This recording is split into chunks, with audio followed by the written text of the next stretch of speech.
ইয়াতুল কলবি আল্লাহর নবীর হাতের ভিতরে হাতটা রাখলেন, বললেন নবী আমার আপনি কালিমার মালাটা পরাইয়া দেন। আল্লাহর নবী বললেন, এই সাহাবী আজ থেকে দেখো তোমার সকল গুনাহ মাফ হয়ে গেল।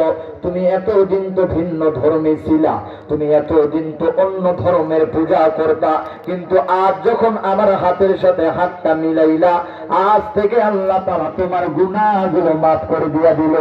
ইয়াতুল কলবি এই কথা শুনলেন আল্লাহর নবীর কাছ থেকে যত গুনাহ করেছি সকল গুনাহ আল্লাহ তাআলা মাফ করবে। দাহিয়াতুল কলবি একটা কোণের মধ্যে আল্লাহর নবীর কাছ থেকে দূরে সরে যাওয়ার পর দাহিয়াতুল কলবি একা একা কান্না শুরু করে দিল। সাহাবায়ে কেরাম তাকাইয়া দেখে, কি রে নতুন নতুন কি ব্যাপার, ইসলাম গ্রহণ করলো, এখন কেন কান্না করে? মুসলমান ইমানদার কোন দিকে নজর নাই। আল্লাহর নবী তাকাইয়া দেখতেছে।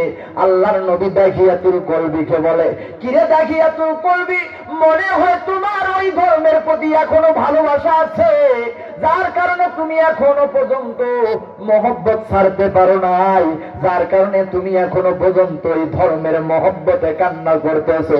দাহিয়াতুল কলবি বলতেছেন, ইয়া রাসূলুল্লাহ, ইয়া হাবিবাল্লাহ, না না, আমি ওই ধর্মের মহব্বতে কান্না করি না।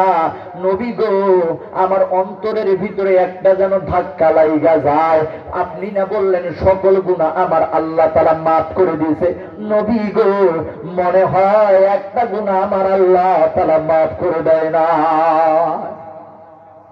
দাহিয়াতুল কলবি যখন এই কথা বললেন, আল্লাহর নবী বললেন, এরে দাহিয়া, কি এমন গুনাহ রে যেই গুনাহ আমার আল্লাহ তাআলা মাফ করবে না? কই নবী, যেই কথাটা শুনলে আপনিও আমার দিকে